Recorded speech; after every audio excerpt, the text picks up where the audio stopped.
Wananiita official Rose D on the microphone, mtu pekee ambaye nitakuhabarisha yale yote ambayo yameweza kujiri katika ulimwengu wa habari na matukio. Hii ni Bao Media, pia endelea kusubscribe, kushare, kulike, lakini pia usiache kucomment. Tuangazie taarifa ambako ripoti ya matukio Oktoba 29, 2025 baada ya kuiongezewa siku itatolewa kwa lugha mbili, Kiswahili pamoja na Kiingereza. Hii ni baada ya kuongezewa siku ripoti hiyo kutoka, si ndio?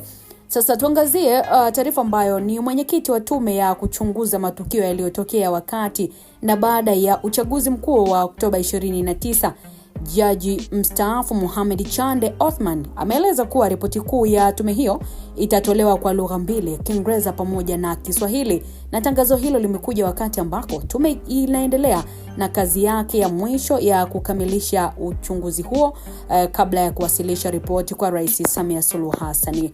Akizungumza na vyombo vya habari, Jaji Chande amesema kuwa kuchelewa kwa ripoti kumetokana na sababu kadhaa muhimu. Sababu ya kwanza ikiwa ni idadi kubwa ya ushahidi na maoni yaliyotolewa na makundi mbalimbali ya watu, lakini pia ikiwa ni pamoja na wadau wa kisiasa, wananchi wa kawaida na mashirika mbalimbali.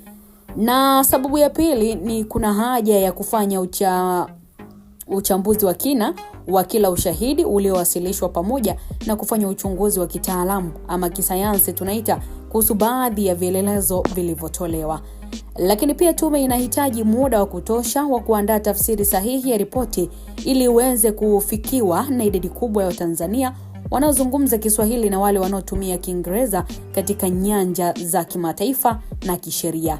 Jaji Chande amesisitiza kuwa lengo ni kutoa ripoti yenye uwazi, ya kina na inayoweza kueleweka na kila mtu bila kuwepo na upotovu wowote. Tume hiyo ilianzishwa, ni kukumbushe mtazamaji, na Rais Dr. Samia Suluhu Hassan ikiwa ni Novemba 2025 ili kuchunguza matukio ya uvunjifu wa amani yaliyotokea wakati na baada ya uchaguzi wa Oktoba 29, 2025.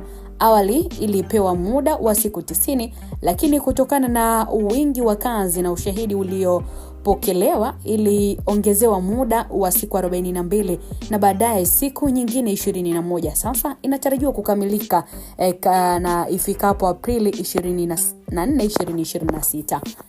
Miongoni mwa majukumu ya tume ni kubaini sababu halisi za vurugu, kutathmini madai ya vijana walioingia barabarani, kuchambua matamshi ya vyama vya siasa na kupendekeza hatua za kuzuia matukio kama hayo yasijirudie katika siku zijazo.